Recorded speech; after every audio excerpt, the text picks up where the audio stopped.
Hello everyone, this side Surabhi Mathur. आप सभी का स्वागत है आपके अपने यूट्यूब चैनल में जिसका नाम है बायोलॉजी कॉन्सेप्ट। और बच्चों, आज मैं आप लोगों के लिए लेकर आई हूँ बहुत ही इंपॉर्टेंट क्वेश्चंस पॉलिनेशन से रिलेटेड।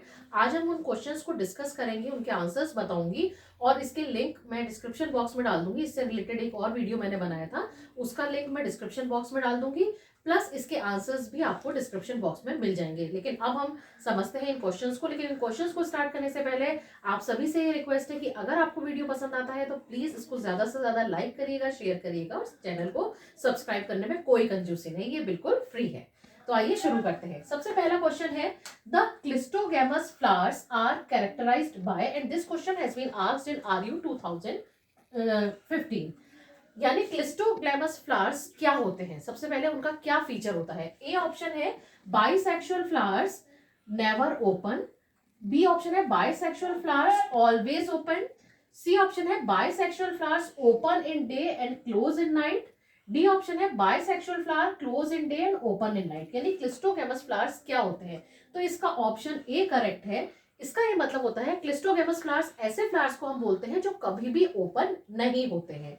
तो इसीलिए इनमें क्या होता है, हमेशा हमेशा सेल्फ पॉलिनेशन होता है। तो ये आप ध्यान रखिए कि क्लिस्टोग्लैमस फ्लावर्स में क्या होता है, हमेशा सेल्फ पॉलिनेशन। इसी से रिलेटेड मैं आपको एक क्वेश्चन और बता देती हूँ कि कई बार एग्जाम्पल्स पूछ लिए जाते हैं कि क्लिस्टोगैमस फ्लावर्स के एग्जाम्पल दीजिए। तो वहां पर आप दो नाम याद रखेंगे, एक नाम याद रखेंगे कॉमेलाइना और दूसरा नाम आप याद रखेंगे एराकिस। ये दो एग्जाम्पल्स आप याद रखेंगे, कॉमेलाइना और एराकिस, जिसमें कि आपको क्लिस्टोग्लैमस फ्लावर्स यानी कि जो फ्लावर्स कभी भी ओपन नहीं होते हैं और जो बाइसेक्सुअल होते हैं, उन फ्लावर्स को हम कहते हैं क्लिस्टोगैमस फ्लावर्स। नेक्स्ट क्वेश्चन पर आते हैं, which prevents self pollination, and this question has been asked in AFMC and AIIMS both in 1986 and in 1992।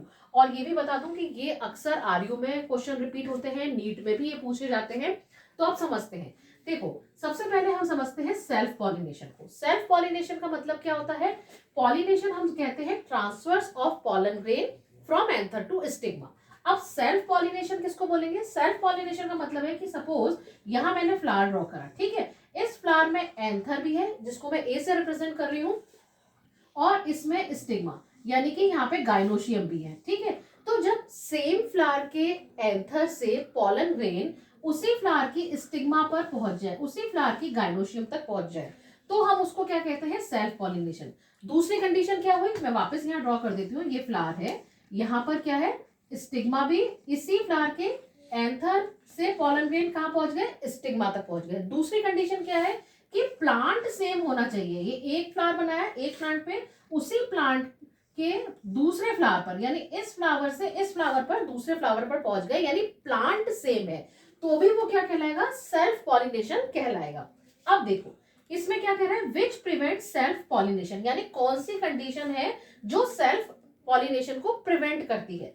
तो पहला ऑप्शन है सेल्फ स्टेरिलिटी। सेल्फ स्टेरिलिटी का मतलब क्या होता है बच्चों, सेल्फ स्टेरिलिटी का मतलब ये हुआ कि मान लीजिए कि एक फ्लावर है, उसमें एंथर है और उसमें गाइनोशियम, या एंथर में क्या बन रहे हैं, पॉलन ग्रेन बन रहे हैं, और जो गाइनोशियम है वहां पे क्या बन रहा है, फीमेल गैमेट बन रहा है। अब उसमें से दोनों में से कोई भी एक स्टेराइल हो तो हम उसको क्या बोलेंगे, सेल्फ स्टेरिलिटी। यानी कि मान लीजिए उस एंथर से पॉलन ग्रेन स्टिग्मा पर पहुंच गए, लेकिन स्टिग्मा पर पहुंचने पर वो ग्रो नहीं हुए, तो उसको, उस कंडीशन को हम क्या कहेंगे, सेल्फ स्टेरिलिटी। तो यानी इसमें क्या होगा, जब वो नहीं पहुंच पाए और वो ग्रो नहीं हो पाए पॉलन ग्रेन्स, तो हम क्या कहेंगे कि वो फ्लावर कैसा हो गया, सेल्फ स्टेराइल फ्लावर हो गया। तो ये कंडीशन बिल्कुल सही है। दूसरा आता है हार्कोगेमी, तीसरा आता है डाइकोगेमी।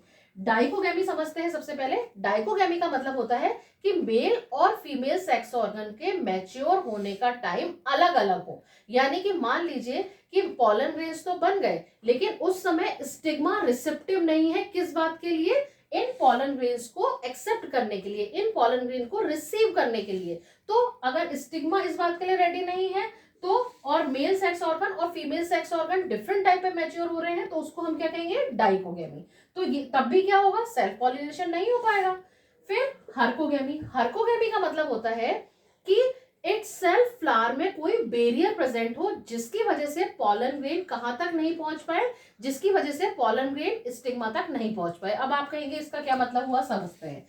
आप लोगों ने सबने आंकड़े का फ्लावर देखा होगा, ठीक है। आंकड़े के फ्लावर में क्या होता है बेटा कि जो पॉलन ग्रेन होते हैं वो पॉलन ग्रेन क्या होते हैं, आपस में यूनाइट हो जाते हैं और यूनाइट होके क्या बना देते हैं, एक स्ट्रक्चर बना देते हैं जिसको हम कहते हैं पॉलिनिया।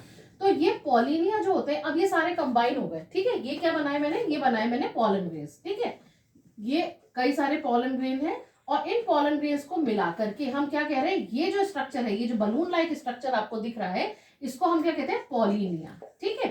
अब ये पॉलिनिया जब प्रेजेंट है तो ये सारे यूनाइट हो गए, तो ये इटसेल्फ एक बैरियर क्रिएट करेंगे कहां तक पहुंचने में, स्टिग्मा तक पहुंचने में। कैसे सारे के सारे एक दूसरे से चिपके हुए हैं, कैसे ये स्टिग्मा तक पहुंचेंगे।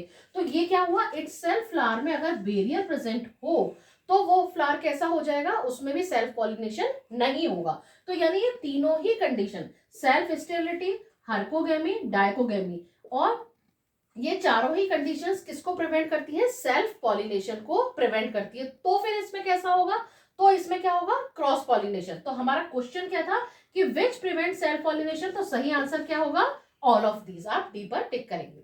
नेक्स्ट क्वेश्चन आता है एनिमोफिलस एंड एंटोमोफिलस पॉलिनेशन। अब एनिमोफिलस पॉलिनेशन का मतलब क्या होता है, इस क्वेश्चन को पूछा गया है आईएफएस में, यानी इंडियन फॉरेस्ट सर्विसेज में 2010 में इस क्वेश्चन को पूछा गया है। एनिमोफिलस पॉलिनेशन का मतलब होता है कि जब जो पॉलिनेटिंग एजेंट हो वो क्या हो, विंड हो, तो हम इसको क्या बोलते हैं, एनिमोफिलस पॉलिनेशन। और ये किसमें देखने को मिलेगी आपको, ये व्हीट में आपको देखने को मिलेगी। दूसरा है एंटोमोफिलस पॉलिनेशन। एंटोमोफिलस पॉलिनेशन का मतलब क्या होता है, जब पॉलिनेटिंग एजेंट क्या हो, कोई इंसेक्ट हो, यानी पॉलिनेशन बाय इंसेक्ट, तो हम उसको क्या बोलते हैं, एंटोमोफिलस पॉलिनेशन। मैं आपको डिस्क्रिप्शन बॉक्स में एक लिंक डाल दूंगी जिसमें कि मैंने एक शॉर्ट वीडियो बनाया था, उसमें बैकग्राउंड में मैंने एग्जैक्टली वही प्लांट लगाया है जिसमें कि वो उस टाइप का पॉलिनेशन होता है। यानी कि अगर एनिमोफिलस पॉलिनेशन है तो वहां पे आपको ये भी दिखेगा कि एनिमोफिलस पॉलिनेशन का मतलब क्या हुआ, प्लस वो किस प्लांट में देखने को मिल रहा है। अब आप देखिए question number 4, pollination by slug and snail is called, और इसको पूछा गया है एम्स 1998 और सीबीएसई पीएमटी में 1992 में। अब मैं इसको यहाँ पे एरेज कर रही हूँ और मैं आंसर लिख रही हूँ यहाँ पर। Pollination by slug and snail is called, इसको हम कहते हैं मेलेकोफिली, मेलेकोफिली, ठीक। लास्ट क्वेश्चन हमारा आता है, write an example of plant which shows pollination by bat.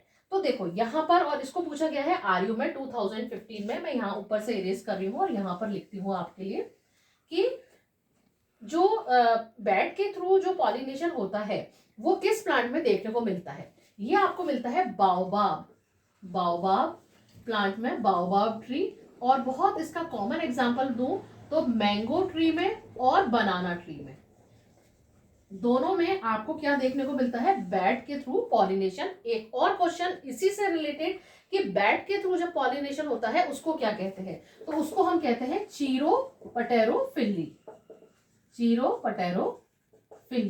तो अब आज इन 5 क्वेश्चन के अलावा मैंने आपको 2 क्वेश्चंस और बता दिए। एक तो बैट के थ्रू पॉलिनेशन किसमें होता है, चीरोपटेरोफिली कहलाता है, ये एक्स्ट्रा क्वेश्चन हो गया। दूसरा जो क्लिस्टोगेमस फ्लावर्स था उसमें मैंने आपको एक्स्ट्रा क्वेश्चन बता दिया कि क्लिस्टोगेमस फ्लावर्स हमें कहाँ पे और देखने को मिलते हैं, तो आपका आंसर होगा कॉमेलाइना और एराकिस। इसी तरह के और बहुत इंपॉर्टेंट क्वेश्चंस मैं आपके लिए लेकर आती रहूंगी, चैप्टर वाइज भी लेकर आऊंगी, जो अक्सर एग्जाम्स में पूछे जाते हैं। तो आप, और इसके आंसर्स मैं डिस्क्रिप्शन बॉक्स में डाल दूंगी। अब आज के लिए इतना बहुत है, थैंक यू, बाय बाय। लेकिन जाने से पहले आप सभी से रिक्वेस्ट है कि अगर आपको वीडियो पसंद आया हो तो प्लीज इसको ज्यादा से ज्यादा लाइक, शेयर और सब्सक्राइब करिएगा।